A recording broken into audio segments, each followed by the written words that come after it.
Welcome back to the show. Great to have you with me today. It's Thursday, March 19th. All right, let's turn to Bernie Sanders.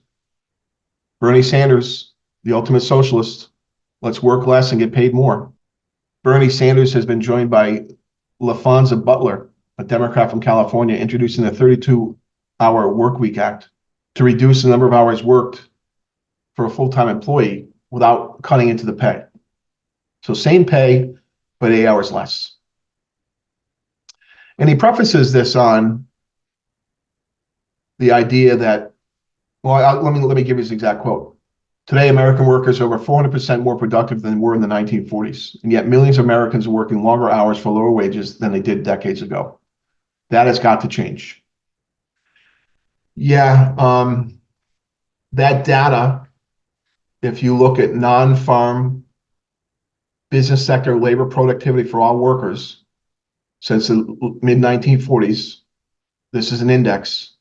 The index was 22.2 in 1947 and is now 112.08, so well over 40 times higher. But that measure tells us nothing. Real wages have been stagnant since the 1970s. And the reason why we have a relatively constant increase in productivity over time and wages remaining the same is because of two huge policy mistakes we made since the 1960s, and that is immigration policy and trade policy. We've had our borders open for 40 plus years, 50 plus years now to low skilled, low educated immigration.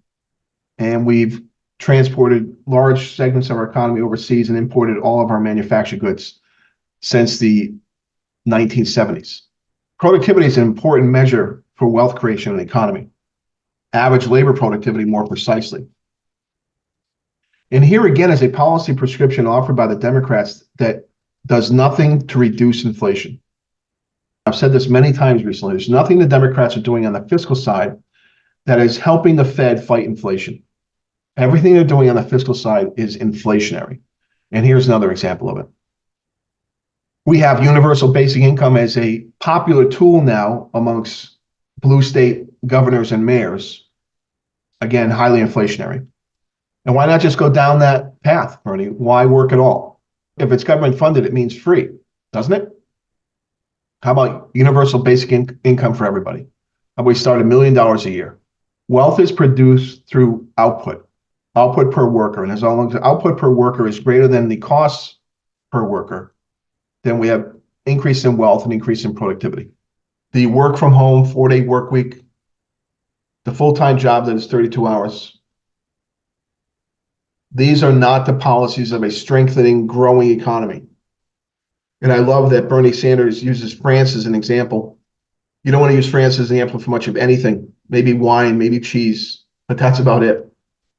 They comment that France, the seventh largest economy in the world, has a 35-hour work week and is considering reducing it to 32.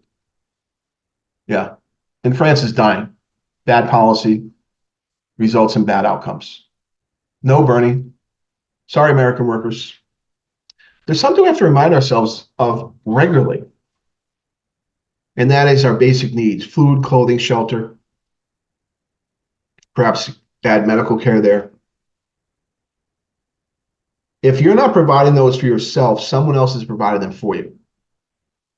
And the only way we provide those things for ourselves, or if someone else provides it for you, is working. And again, we can take it back to however far you want to go back in history. If we shut down our modern economy right now, what are you going to do for food? What are you going to do for clothing? What are you going to do for shelter?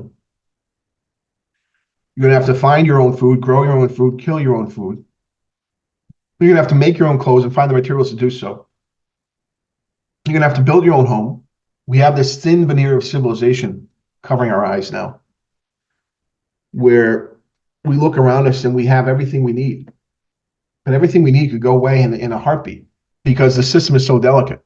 From our electricity system, our plumbing system, our food distribution system, our transportation system, our medical system, our pharmaceutical drug system, never far away from collapse. And so we have to remind ourselves that if you want to live comfortably, and if you want to live even more comfortably, you have to produce something. You have to use your brain or your body to produce something someone else wants. or simply use your brain and your body to produce what you need. And if you're not doing it for yourself, someone else is doing it for you. And today, what that means is that someone else is either a parent, a sibling, or the government. And when it's the government, that means it's your fellow citizen. Tax revenues come from those who work. If you're living off of tax revenues, you're living off of someone else's work. It's as simple as that. And of course, many of our fellow citizens, through no fault of their own, through the chance of life, need that support. No question. That's why we have a safety net. That's why we have compassion. But that has to be a small, small percentage of the population. And as that grows, things get worse for everybody. All right, that's all I have for you today. Always try to buy American.